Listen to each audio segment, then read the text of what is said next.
Hey guys, how's it going? My name is Adam. Today I'm going to show you how to block mobile data for specific apps on iPhone. So first of all, go ahead to your browser and here set a cellular data use for apps and services, and then go ahead to the settings, cellular, and then turn on the cellular data on or off for any app such as maps or service such as Wi-Fi assist that you can use cellular data. So if you want to block specific apps, basically what you gotta do, you gotta just go back to your screen and go ahead to the settings, and basically in the settings you gotta just go ahead to the cellular data, and basically once you turn it on, you're gonna be able right here to see the apps. After you scroll a little bit down, the ones that you toggle it on, that means that they are included in the cellular data or mobile data, and the apps that you withdraw the mobile data from will not be able to run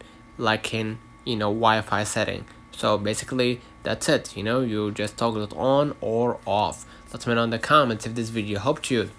Don't forget to like and subscribe. Don't forget to follow us on social media, and see you in the next one.